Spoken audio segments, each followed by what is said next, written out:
ಅದ್ಭುತ ನಡಿಗೆ ನ್ಯೂಸಿಗೆ ಸ್ವಾಗತ.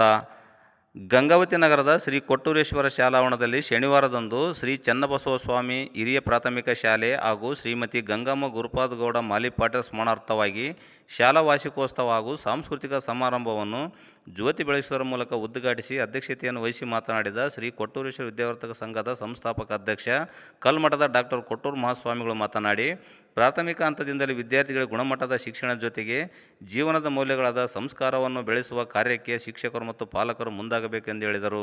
ಕಾರ್ಯಕ್ರಮಕ್ಕೆ ಮುಖ್ಯ ಅತಿಥಿಗಳಾಗಿ ಆಗಮಿಸಿದ ಕೊಪ್ಪಳ ಜೆಸ್ಕಾಂ ಇಲಾಖೆಯ ಯೂಸುಫ್ ನಮ್ಮ ಶಾಲೆಯ ವಿದ್ಯಾರ್ಥಿ ಎಂದು ಹೇಳಲು ಸಂತಸವೆನಿಸುತ್ತದೆ ಎಂದು ಹೇಳಿದರು. ಇದೇ ರೀತಿಯಾಗಿ ಸರ್ಕಾರ ಮತ್ತು ಸರ್ಕಾರೇತರ ಇಲಾಖೆಗಳಲ್ಲಿ ಸೇವೆ ಸಲ್ಲಿಸುತ್ತಿರುವುದು ನಮ್ಮ ಕೊಟ್ಟೂರೇಶ್ವರ ವಿದ್ಯಾವರ್ಧಕ ಸಂಘದ ಹೆಮ್ಮೆ ಎಂದು ಎನಿಸುತ್ತದೆ ಎಂದು ಹೇಳಿದರು. ಈ ಸಂದರ್ಭದಲ್ಲಿ ಮಾಜಿ ಶಾಸಕರಾದ ಪರಣ್ಣ ಮುನವಳ್ಳಿ, ಸಂಸ್ಥೆಯ ಕಾರ್ಯದರ್ಶಿ ಶರಣೇಗೌಡ ಮಾಲಿಪಾಟೀಲ್, ರಾಚಯ್ಯ ಸ್ವಾಮಿ, ಆಡಳಿತ ಮಂಡಳಿ ಕೊಟ್ಟೂರೇಶ್ವರ ವಿದ್ಯಾವರ್ಧಕ ಸಂಘ, ಜೆಸ್ಕಾಂ ಇಲಾಖೆ ಅಧಿಕಾರಿ ಯೂಸುಫ್, ಶಾಲೆಯ ಮುಖ್ಯ ಶಿಕ್ಷಕರಾದ ಪ್ರಕಾಶ್ಗೌಡ ಪಾಟೀಲ್, ವೀರಣ್ಣ, ಅರುಣ್, ನಿವೃತ್ತಿ ಮುಖ್ಯೋಪಾಧ್ಯಾಯರು ವಿಶ್ವನಾಥ್, ಎಚ್.ಎಂ. ಪುಷ್ಪಾವತಿ, ಜಯನಗರ ಸೇರಿದಂತೆ ಶಿಕ್ಷಕ ಶಿಕ್ಷಕಿ ವೃಂದದವರು ಹಾಗೂ ಸಿಬ್ಬಂದಿ ವರ್ಗದವರು, ಶಾಲಾ ಮಕ್ಕಳ ಪಾಲಕರು, ಸಾರ್ವಜನಿಕರು ಭಾಗವಹಿಸಿದ್ದರು. 1 ರಿಂದ 10ನೇ ತರಗತಿ ವಿದ್ಯಾರ್ಥಿಗಳಿಂದ ಸಾಂಸ್ಕೃತಿಕ ಕಾರ್ಯಕ್ರಮಗಳು ಜರುಗಿದವು.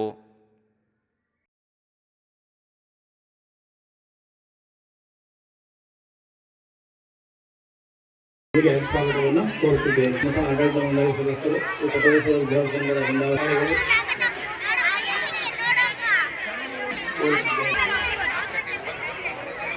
ಅದೇ ರೀತಿಯಾಗಿ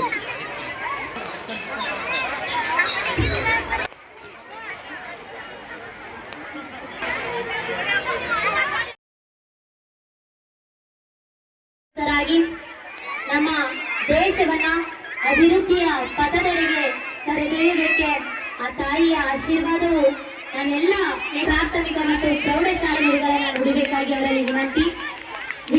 ದಯಮಾಡಿ ಪಾಲಕರು ಶಾಂತತೆಯನ್ನು ಕಾಪಾಡಬೇಕು.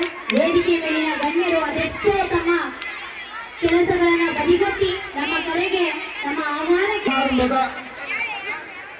ಈ ಒಂದು ಸುಂದರವಾದ ಭವ್ಯವಾದ ರಂಗಸಜ್ಜಿಕೆಯಲ್ಲಿ ದಿವ್ಯ ಸಾನ್ನಿಧ್ಯವನ್ನು ವಹಿಸಿಕೊಂಡಿರ್ತಕ್ಕಂಥ ಶ್ರೀ ಮಾನ್ಯ ಡಾಕ್ಟರ್ ಕೊಟ್ಟೂರು ಮಹಾಸ್ವಾಮಿಗಳು ಕಲ್ಮಠ, ಸೈಯದ್ ಯೂಸುಫ್ ಹುಸೇನ್ ಕೊಪ್ಪಳ, ವಿಶೇಷ ಆಹ್ವಾನಿತರಾಗಿ ಆಗಮಿಸಿರ್ತಕ್ಕಂಥ ಅರುಣ್ ಸರ್ ಅವರೇ ಆಗಮಿಸಿರುವ ನಾನು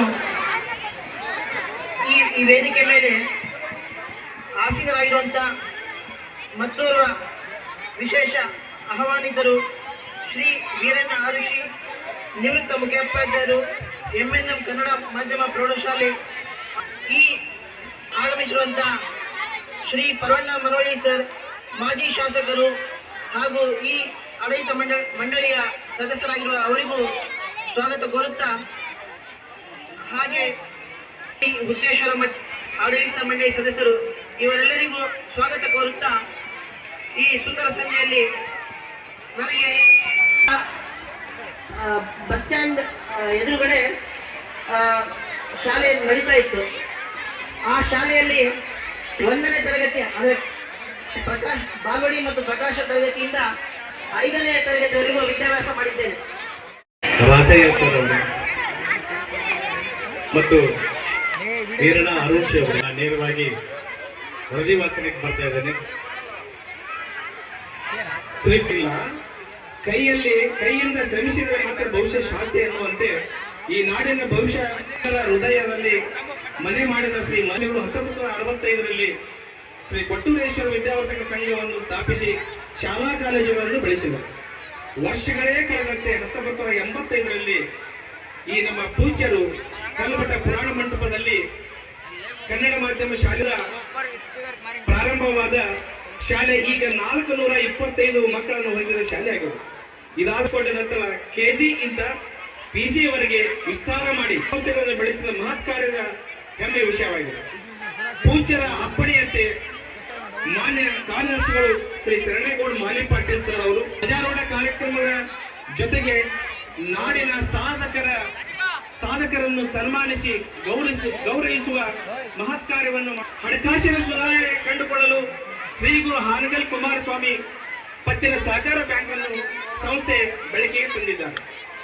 ಮಾಡಲು ತಮ್ಮ ಜೀವನವನ್ನು ರೂಪಿಸಲು ಸಂಸ್ಥೆ ಹಲವಾರು ಉದ್ಯೋಗ ಮೇಳಗಳೊಂದಿಗೆ ಪಾಠೋಪಕರಣ, ಪೀಠೋಪಕರಣ, ಆಟೋಪಕರಣಗಳನ್ನು ವಿಶೇಷ ಚೇತನ ವಿದ್ಯಾರ್ಥಿಯಾದ ಎರಡೂ ಕೈ ಎರಡೂ ಕಾಲು ಇರದ ಅಂಗವಿಕಲ ವಿದ್ಯಾರ್ಥಿಯಾದ ಕುಮಾರ್ ಜಾಫರ್ ಸಾದಿಕನನ್ನು ಶೈಕ್ಷಣಿಕ ದತ್ತು ಪಡೆಯುವ ಮತ್ತು ಓದುವ ಬರೆಯುವ ಹೆಮ್ಮೆಯ ಸಾಧಕ ಮಗುವಾಗಿದೆ. ಶ್ರೀ ಚನ್ನಬಸವ ಸ್ವಾಮಿ ಕನ್ನಡ ಹಿರಿಯ ಪ್ರಾಥಮಿಕ ಶಾಲೆಯು ಒಳಪಟ್ಟು ಅನೇಕ ಸೌಲಭ್ಯಗಳನ್ನು ಹೊಂದಿರುತ್ತದೆ. ಸರ್ಕಾರ ಉಚಿತ ಪಠ್ಯ ಪುಸ್ತಕ, ಅಕ್ಷರ ದಾಸೋಹ, ಬಿಸಿ ಊಟ, ಕ್ಷೀರಭಾಗಿ ಯೋಜನೆ, ಕೆನೆ ಬರಿದ ಹಾಲು, ಪೌಷ್ಟಿಕ ರಾಗಿ ಗಂಜಿ, ಮೊಟ್ಟೆಗಳನ್ನು ಪ್ರತಿದಿನ ಪ್ರತಿ ಮಗುವಿಗೂ ವಿತರಿಸುತ್ತಿದೆ. ವರೆಗೆ ಕಾಯಬೇಕಾದಂತ ಪರಿಸ್ಥಿತಿ ಇರ್ತದೆ. ದಯಮಾಡಿ ಹುಡುಗರು ಇಷ್ಟೊಂದು ಕಷ್ಟಪಟ್ಟು ಯಾಕೆ ಮಾಡ್ತಾ ಇದ್ದಾರೆ, ಇದನ್ನ ಈ ಕಾರ್ಯಕ್ರಮದಲ್ಲಿ ಏನ್ ನಡೀತಾ ಇದೆ ಅನ್ನತಕ್ಕಂಥದ್ದನ್ನು ಸ್ವಲ್ಪ ಅರ್ಥ ಮಾಡ್ಕೋಬೇಕಂತ ಕೇಳ್ತಾರೆ. ಮಕ್ಕಳಾಗಿ ಇರ್ತಾರೆ, ದಯಮಾಡಿ ಆಡಬೇಕು ಅಂತಕ್ಕಂಥ ಕಾರ್ಯಕ್ರಮವನ್ನು ವಹಿಸಿರ್ತಕ್ಕಂಥ ನಮ್ಮ ಪಾಟೀಲ್ ಸರ್ ಅವರ ಹಿರಿಯ ತಂದೆ ತಾಯಿಯವರಿಗೂ ಮತವನ್ನಿಯಾಗಿ ನಡೆಸುತ್ತಾ, ಅದೇ ರೀತಿಯಾಗಿ ನಮ್ಮ ಗ್ರಾಮದಲ್ಲಿ ನಡೆಸಿರ್ತಕ್ಕಂಥ ಅಂತೇಳಿ ಅನಿಸಿಕೊಂಡಿರ್ತಕ್ಕಂಥ ನಮ್ಮ ಗ್ರಾಮ ದೇವತೆಯನ್ನು ನಡೆಸುತ್ತಾ, ಯಾಕಂದ್ರೆ ಈಗ ಅರವಳಿಕೆ ಸರ್ ಕೂಡ ಬೇರೆ ಯಾರಲ್ಲ, ಅವರು ಒಂದು ಸಂಸ್ಥೆಯಾಗಿ ಇದೇ ರೀತಿಯಾಗಿ ಇವಾಗ ಕೊಟ್ಟರೇಶ್ವರ ಅಜ್ಜನವರ ಜೊತೆಗೂ ಕೂಡ ಬೇರೆ ವಿಷಯದಲ್ಲಿ ಕೂಡ ಸಂದರ್ಭವಾಗಿ ಕೂಡ ನನ್ನ ಭೇಟಿಯಾಗಿತ್ತು. ಆದರೆ ಇವತ್ತು ಈ ರೀತಿಯಾಗಿ ನಾನೊಬ್ಬ ವಿದ್ಯಾರ್ಥಿಗೆ ಆಗಿ ಅವರ ಎದುರುಗಡೆನೆ ಸೇವೆಯನ್ನು ಸಲ್ಲಿಸ್ತಕ್ಕಂಥ ಬೇರೆ ಬೇರೆ ವಿಭಿನ್ನ ಕ್ಷೇತ್ರದಲ್ಲಿ ಬೆಳೆದು ಬಂದೆ. ಆದರೆ ಅದಕ್ಕಿಂತ ಹೆಚ್ಚಿನ ರೀತಿಯಲ್ಲಿ ಹೇಳಬೇಕನ್ನಪ್ಪ ಅಂದರೆ, ಇವತ್ತು ನನ್ನ ಮಗಳು ಕೂಡ ಇದೇ ಶಾಲೆಯಲ್ಲಿ ಓದಲಿಕ್ಕೆ ನಮಗೆ ಸಿಕ್ಕಿದೆ ಅಂತಂದ್ರೆ ಅದರಷ್ಟು ಸೌಭಾಗ್ಯ ಇನ್ನು ಮುಂದೆ ಕೂಡ ಇದೇ ರೀತಿಯಾಗಿ ಸಿಗುತ್ತೆ ಅಂತ ನಾವು ಎಲ್ಲರ ಪರವಾಗಿ. ಆದ್ರೆ ಬೆಳೆ ಹಾಳಿ ಸಿಗಬೇಕಂತಪ್ಪ ಅಂದ್ರೆ ಅದು ಬೆಳೆ ಹಾಳಿ ಅಂತ ಗುರುತಿಸ್ಕೋಬೇಕಾದ್ರೆ ಮಾತ್ರ ಆ ಬೆಳೆ ಹಾಳಿ. ಹಾಗೂ ಈ ಒಂದು ಸಂಸ್ಥೆಯ ಅಧ್ಯಕ್ಷ ಮುಖ್ಯೋಪಾಧ್ಯಾಯರಾದಂಥ ಪ್ರಕಾಶ್ ಗೌಡ ಪಾಟೀಲ್ ಅವರೇ, ಹಾಗೂ ಯೂಸುಫ್ ಸರ್ ಅವರೇ, ಹಾಗೂ ವೇದಿಕೆ ಮೇಲಿರುವಂತಹ ಎಲ್ಲ ಗಣ್ಯಮಾನ್ಯರೇ, ವಿದ್ಯಾರ್ಥಿಗಳ ಪಾಲಕರೇ, ಮುದ್ದು ಮಕ್ಕಳ ಕಾರ್ಯಕ್ರಮ ಶಾಲಾ ಪಠ್ಯೇತರ ಚಟುವಟಿಕೆಗಳಲ್ಲಿ ವಿಶೇಷವಾದಂತಹ ಸ್ಥಾನವನ್ನು ವಹಿಸುವಂತಹ ಒಂದು ಅಂಗ ಆಗಿದೆ. ಅದೇ ರೀತಿಯಾಗಿ ಈ ಒಂದು ಶ್ರೀ ಕೊಟ್ಟೂರೇಶ್ವರ ವಿದ್ಯಾವರ್ಧಕ ಸಂಘದ ಇಲ್ಲಿ ಕನ್ನಡ ಮಾಧ್ಯಮ ಶಾಲೆಗಳು ಇತ್ತಿತ್ತಲಾಗಿ ಕನ್ನಡ ಮಾಧ್ಯಮ ಶಾಲೆಗಳಿಗೆ ಬಹಳಷ್ಟು ಮುಚ್ಚಿ ಹೋಗುವಂತಹ ಒಂದು ಪರಿಸ್ಥಿತಿ ಬಂದಿದೆ. ಅಂತ ಒಂದು ಸಂದರ್ಭದೊಳಗೆ ಈ ಒಂದು ಸಂಸ್ಥೆಯಲ್ಲಿ ಈ ಒಂದು ಕ್ಯಾಂಪಸ್ನಲ್ಲಿ 3 ಕನ್ನಡ ಮಾಧ್ಯಮದ ಶಾಲೆಗಳು ನಡೀತಾ ಇರೋದು ಒಂದು ಪವಾಡನೆ ಅಂತ ಅನ್ಕೊಂಡು ನಾವು ಹೇಳ್ಬೋದು. ಹಾಗೆ ಈ ಗಂಗಮ್ಮ ಗುರುಪಾದಗೌಡ ಮಾಲೀಕ ವಿದ್ಯಾಸಂಸ್ಥೆ ಆಗಿರ್ತಕ್ಕಂಥ ಎನ್ಎಂಎನ್ ಶಾಲೆಯ ನಿವೃತ್ತ ಮುಖ್ಯೋಪಾಧ್ಯಾಯರಾದ ವೀರಣ್ಣ ಐಹುಂಸಿಯವರೇ, ಹಾಗೂ ವೇದಿಕೆ ಮೇಲೆ ಆಸೀನರಾಗಿರ್ತಕ್ಕಂಥ ಎಲ್ಲ ಗಣ್ಯಮಾನ್ಯರೇ, ಪಾಲಕವೃಂದದವರೇ, ಯಾವತ್ತು ವಿದ್ಯಾಗಿರ್ತಕ್ಕಂಥ ಮಾರ್ಗದರ್ಶನ ನಮ್ಮ ಮಕ್ಕಳಾಗಿ ಉಳಿದಿಲ್ಲ. ಒಂದು ಮಾತು ಪಾಲಕರು ಅರ್ಥ ಮಾಡಿಕೊಳ್ಬೇಕು. ನಮ್ಮ ಮಕ್ಕಳ ಭವಿಷ್ಯ ಒಳ್ಳೆಯದಾಗಬೇಕು. ಜೀವನ, ಬಡತನ, ಶ್ರೀಮಂತಿಕೆ ಎಲ್ಲರಿಗೂ ಬರ್ತಾ ಇದೆ. ಆದರೆ ಬಡತನ ಐತು ಅಂತಂದ್ರೆ ಆ ಬಡತನದಲ್ಲೇ ನಾವು ಸಾಯಬಾರ್ದು. ಬಹುಶಃ ಒಬ್ಬ ಮೊನ್ನೆ DC ಕಾರ್ ಆಕ್ಸಿಡೆಂಟಲ್ಲಿ ತೀರ್ಕೊಂಡ್ರು, ಮಾಂತೇಶ್ ಬೇಡಿಗೆ ಅಂತೇಳಿ. ಬಹುಶಃ ಅವರ ಜೀವನ ಚರಿತ್ರೆಯನ್ನು ನೀವೆಲ್ಲ ಕೇಳಿದಿರಿ. ಅವರ ತಾಯಿ ರೊಟ್ಟಿ ಮಾರಿ ಬಂದಿರತಕ್ಕಂಥ ಹಣದಲ್ಲಿ ಆ ಮಗನನ್ನ ಅಭ್ಯಾಸ ಮಾಡಿಕೊಂಡು ಓದಿ KS ಆದ, IS ಆದ, ಕೊನೆಗೆ DC ಆದ. ಆ ತಾಯಿಯ ಉದ್ಯೋಗವನ್ನು ಬಿಡಿಸಿ ಮುಂಜಾನೆ ತಾನು ಡ್ಯೂಟಿಗೆ ಹೋಗ್ಬೇಕಾಗಿತ್ತಂದ್ರೆ ತಾಯಿ ಮನೆಯಾಗ ಇಟ್ಕೊಂಡಿದ್ದ. ತಾಯಿ ನಮಸ್ಕಾರ ಮಾಡಿ ತಾಯಿ ಆಶೀರ್ವಾದ ಪಡೆದುಕೊಂಡು ಹೋಗ್ತಿದ್ದ. ಯಾಕಂತಂದ್ರೆ ನಾ ಈ ಉನ್ನತ ಹುದ್ದೆಯಲ್ಲೇ ಬರಬೇಕಾದ್ರೆ ನನ್ನ ತಾಯಿಯೇ ಕಾರಣ ಅಂತ ತಿಳ್ಕೊಂಡಿದ್ವಿ. ತಾಯಿಯನ್ನು ತಪ್ಪದೆ ಗೌರವಿಸ್ತಿದ್ದ. ಜೊತೆಗೇನೋ ಅಕಸ್ಮಾತ್, ಯಾಕಂದ್ರೆ ಹುಟ್ಟಿ ಬಂದಿರ್ತಕ್ಕಂಥವನು ಯಾವುದೋ ರೀತಿಯೊಳಗೆ ಹೋಗಲೇಬೇಕು. ಅದಕ್ಕೆ ನಾನು ನಿಮಗೆ ಪಾಲಕರಿಗೆ ವಿಶೇಷ ವಿಚಾರವನ್ನು ಹೇಳ್ತಾ ಇದ್ದೇನೆ. ಮಕ್ಕಳಿಗೆ ಉತ್ತಮವಾಗಿರ್ತಕ್ಕಂಥ ಸಂಸ್ಕಾರ ಕೊಡ್ರಿ. ನಿಮ್ಮ ಮಕ್ಕಳು ನಿಮ್ಮಂತೆ ಇರಬೇಕು, ನಿಮ್ಮ ಕೀರ್ತಿಯನ್ನು ತರಬೇಕು, ನಿಮಗೆ ಒಂದು ಗೌರವವನ್ನು ತರಬೇಕಾಗಿತ್ತಂದ್ರೆ ಉತ್ತಮವಾಗಿರ್ತಕ್ಕಂಥ ಮಾರ್ಗದರ್ಶನ ಕೊಡ್ರಿ. ಬಹುಶಃ ನಮ್ಮ ಈ ಚನ್ನಬಸವ ಶಾಲೆ, ಪ್ರಾಥಮಿಕ ಶಾಲೆ ಈ ಮಕ್ಕಳಿಗೆ ಒಳ್ಳೆ ಉತ್ತಮವಾಗಿರ್ತಕ್ಕಂಥ ಶಿಕ್ಷಣ ಕೊಡುವುದರಲ್ಲಿ ಬಹುಶಃ ನಾವು ಗಂಗಾವತಿಯಲ್ಲಿ ಮೊದಲಿಗೆ ಶಾಲೆ ಅಂತ ತಿಳ್ಕೊಂಡು ನಾವು ಅನಿಸ್ಕೊಳ್ತೇವೆ. ಯಾಕಂತಂದ್ರೆ ವಾತಾವರಣ ಬಹುಶಃ ಎಲ್ಲಿ ಸಿಗಕ್ಕಿಲ್ಲ. ಯಾಕಂದ್ರೆ ಮಕ್ಕಳಿಗೆ ಶಾಲೆ ಒಳಗ ಕಲ್ಪಿಸಕ್ಕೆ ಹೋಗಿರ್ತಕ್ಕಂಥವ್ರು ಅನೇಕ ಹುದ್ದೆಗಳಲ್ಲಿದ್ದಾರೆ. ಬಹುಶಃ ನಾನು ನಿಮ್ಗೊಂದು ಮಾತು ಹೇಳ್ತಾ ಇದ್ದೇನೆ. ನಮ್ಮಲ್ಲಿ BA BCom ಪ್ರವೇಶ ಪಡೆದುಕೊಂಡವರಿಗೆ ಇಲ್ಲಿ ದೇಶಪಾಂಡೆ ಫೌಂಡೇಶನ್ ಅಂತದ. ಆ ದೇಶಪಾಂಡೆ ಫೌಂಡೇಶನ್ದವರು ಅವರಿಗೆ ಒಂದು ಟ್ರೈನಿಂಗ್ ಕೊಡ್ತಾ ಇದ್ದಾರೆ. ಬಹುಶಃ ಆ ಟ್ರೈನಿಂಗ್ ಯಾವ ರೀತಿ ಅಂತಂದ್ರೆ ಅವರು BCom BA ಮುಗಿದ್ರೊಳಗಾಗಿ 25-30 ಸಾವಿರ ರೂಪಾಯಿ ಒಂದು ಕಂಪನಿಗೆ ಸೇರ್ಪಡೆಯಾಗಿ ಅವರು ಪಗಾರವನ್ನು ತೆಗೆದುಕೊಳ್ತಾ ಇದ್ದಾರೆ. ಅಂತ ವ್ಯವಸ್ಥೆ ನಮ್ಮ ಈ ಸಂಸ್ಥೆಯಲ್ಲಿದೆ. ನಮ್ದೊಂದು ಉದ್ದೇಶ ಇತ್ತು, ಏನು ಅಂತಂದ್ರೆ KG ಇಂದ PG ವರೆಗೆ ಆಗ್ಬೇಕಂತ. ನಮ್ಮ ಇಲ್ಲಿ ಒಬ್ಬ ವಿದ್ಯಾರ್ಥಿ ಏನೋ KG ಬಂದಂತಂದ್ರೆ ಅವ BA ಮಾಡಬಹುದು, BCom ಮಾಡಬಹುದು, ಏನಾದ್ರು ಮತ್ತೆ MCom ಮಾಡಬಹುದು. ಅನೇಕ ಹುದ್ದೆಗಳಿದಾವೆ. ಇಲ್ಲಿ DED ಬಹುಶಃ ನನಗೆ ನಿಮ್ಗೆ ಹೇಳ್ತಾ ಇದ್ದಾರೆ, ಯಾರು ವರ್ಷ ಪಾಸ್ ಆದ ತಕ್ಷಣ ಯಾರು ಮನೆ ಕುಂದಂಗಿಲ್ಲ. ಇವತ್ತು ಏನಾಗಿದೆ, ಅತಿಥಿ ಶಿಕ್ಷಕರ ಅವಶ್ಯಕತೆ ಬಹಳ ಇರುವುದರಿಂದ ಇಲ್ಲಿ ಉತ್ತಮವಾಗಿರ್ತಕ್ಕಂಥ DED ತರಬೇತಿ ಪಡೆದುಕೊಂಡು ಅವರು ಕೆಲಸ ಮಾಡ್ತಾ ಇದ್ದಾರೆ. ಜೊತೆಗೆ ITI ಇದೆ, ಕೊನೆಗೆ ಇಂಗ್ಲಿಷ್ ಮೀಡಿಯಂ ಇದೆ, ಸೈನ್ಸ್ ಕಾಲೇಜುಗಳಿದ್ದಾವೆ, ಕಾಮರ್ಸ್ PU ಕಾಲೇಜುಗಳಿದ್ದಾವೆ. ಇವೆಲ್ಲ ಉಪಯೋಗವನ್ನ ಬಹುಶಃ ನೀವು ತೆಗೆದುಕೊಂಡ್ರೆ ನಿಮ್ಮ ಮಕ್ಕಳಿಗೆ ಒಳ್ಳೆಯ ಒಂದು ಸಂಸ್ಕಾರ ಕೊಟ್ಟಂಗಾಗತ್ತ. ಜೊತೆಗೆ ನಾನು ಇವತ್ತೊಂದು ವಿಚಾರ ಹೇಳ್ತಾ ಇದ್ದೇನೆ.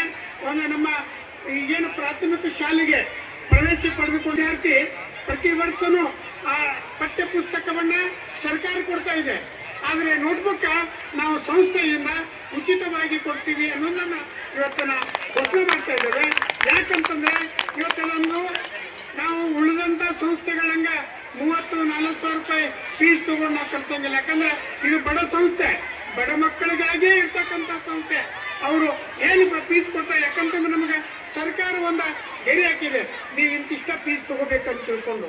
ಅದ್ರ ಜೊತೆಗೆ ಇನ್ನಿರ್ತಕ್ಕಂಥ ಕಂಪ್ಯೂಟರ್ ಆಗಲಿ ಏನು ಅಂತ ತಿಳ್ಕೊಂಡು ಅನೇಕ ಬೇರೆ ಬೇರೆ ಇರ್ತಾವೆ. ಆದರೆ ಕಡಿಮೆ ಫೀಸಿನಲ್ಲಿ ಮಕ್ಕಳಿಗೆ ಉತ್ತಮ ವ್ಯಾಸಂಗವನ್ನ ಕೊಡುವಂತ ಸಂಸ್ಥೆ ಈ ವಿದ್ಯಾಸಂಸ್ಥೆ. ಅದಕ್ಕೆ ಇದು ತಮಗೆಲ್ಲ ಗೊತ್ತಿದೆ, ಇಲ್ಲಿ ಅನೇಕ ಜನ ಬಹಳ ಜನ ಇವತ್ತು ಓದಿ ದೊಡ್ಡ ದೊಡ್ಡ ಹುದ್ದೆಯಲ್ಲಿದ್ದಾರೆ, ರಾಜಕಾರಣಿಗಳಿದ್ದಾರೆ, ಇವತ್ತು ಇಂಜಿನಿಯರ್ ಇದ್ದಾರೆ, ಡಾಕ್ಟರ್ಸ್ ಆಗಿದ್ದಾರೆ. ಇವತ್ತು ನೀವು ನೋಡ್ಬೋದು, ಇಕ್ಬಾಲ್ ಅನ್ಸಾರಿ ಅವರು ಇದೇ ನಮ್ಮ ಸಂಸ್ಥೆಯಲ್ಲಿ ಓದಿರ್ತಕ್ಕಂಥವ್ರು, ಮಲ್ಲಿಕಾರ್ಜುನ ನಾಗಪ್ಪನವರು ಇದೇ ಸಂಸ್ಥೆಯಲ್ಲಿ ಓದಿರ್ತಕ್ಕಂಥವ್ರು. ಬಹುಶಃ ಅಂತಹ ಜನ ಈ ವಿದ್ಯಾಸಂಸ್ಥೆಯಲ್ಲಿ ಓದಿ ಒಳ್ಳೆ ಸ್ಥಾನವನ್ನು ಪಡೆದುಕೊಂಡು ಉತ್ತಮ ಒಂದು ಕೆಲಸದಲ್ಲಿ ತೊಡಗಿದ್ದಾರೆ. ಅದಕ್ಕೆ ಉತ್ತಮವಾಗಿರ್ತಕ್ಕಂಥ ವಿದ್ಯಾಸಂಸ್ಥೆಯಲ್ಲಿ ನಿಮ್ಮ ಮಕ್ಕಳನ್ನ ಪ್ರವೇಶ ಪಡ್ಕೊಡ್ರಿ, ನಿಮ್ಮ ಮಕ್ಕಳಿಗೆ ಒಂದು ವಿದ್ಯಾಭ್ಯಾಸಕ್ಕೆ ಇಲ್ಲಿ ಅನುವು ಮಾಡಿಕೊಡ್ರಿ. ಉತ್ತಮವಾಗಿರ್ತಕ್ಕಂಥ ಭವಿಷ್ಯವನ್ನ ನಿರ್ಮಾಣ ಮಾಡಿಕೊಳ್ಳುವಲ್ಲಿ ಎರಡು ಮಾತಿಲ್ಲ ಅಂತ ತಿಳ್ಕೊಂಡು ಹೇಳಿ, ಬಹುಶಃ ಇನ್ನು ಭಾಳ ಮಾತಾಡಿದ್ರೆ ಈ ಮಕ್ಕಳು ತಯಾರಾಗಿ ಕೊಟ್ಟಿದ್ದಾರೆ. ನೀವೆಲ್ಲ ಮಕ್ಕಳ ಒಂದು ಏನು ಅವರು ಹಾಕಿರ್ತಕ್ಕಂಥ ಒಂದು ವೇಷಭೂಷಣಗಳಲ್ಲಿ ಅವ್ರು ಮಾಡ್ತಕ್ಕಂಥ ಒಂದು ಏನು ನಮ್ಮ ಪ್ರತಿಭೆಯಲ್ಲಿ ನೋಡಿಕೊಂಡು ಸಂತೋಷ ಪಡ್ಬೇಕಂತ ಹೇಳ್ಕೊಂಡು ತಾವೆಲ್ಲ ಬಂದಿದ್ದೀರಿ. ಬಹುಶಃ ವಿಶ್ವಪ್ಪ ಅವರು ಬಂದಿದ್ದಾರೆ. ಇನ್ನು ನೋಡಿ, ಇಂಥ ವ್ಯಕ್ತಿಗಳನ್ನ ನೋಡಿ ನಮ್ಮ ಮಕ್ಕಳು ಯಾಕೆ ನಾವು ಮೇಲೆ ಕುಂತು ಸನ್ಮಾನ ಮಾಡಿಸಬಾರ್ದು ಅಂತಕೊಂಡು ಭಾವನೆ ನಿಮ್ಗೆ ಬರಬೇಕು. ಇವತ್ತು ಯಾವುದೂ ಜಾತಿ ಮತ ಭೇದವಿಲ್ಲದೆ ಇವತ್ತು ಈ ವಿದ್ಯಾಸಂಸ್ಥೆ ಎಲ್ಲ ಮಕ್ಕಳಿಗೆ ಒಂದು ವಿದ್ಯಾದಾನವನ್ನು ಮಾಡ್ತಾ ಇದೆ. ನಮ್ಮ ವಿಶ್ವಪ್ಪ ಅವರು 1ರಿಂದ 4ನೇ ತರಗತಿ ಹೋಗಿ ಮತ್ತೆ ಯಾವುದು ನವೋದಯ ಶಾಲೆಯಲ್ಲಿ ಅಧ್ಯಯನ ಮಾಡಿ ಇವತ್ತ ಕೊಪ್ಪಳ KPTCL KB ಒಳಗ ಒಂದು ನೌಕರಿ ಮಾಡ್ತಾ ಇದ್ದಾರೆ, ದೊಡ್ಡ ಹುದ್ದೆಯಲ್ಲಿದ್ದಾರೆ ಅಂದ್ರೆ ಅವರ ಪರಿಶ್ರಮ ಎಷ್ಟಿರ್ಬೋದು.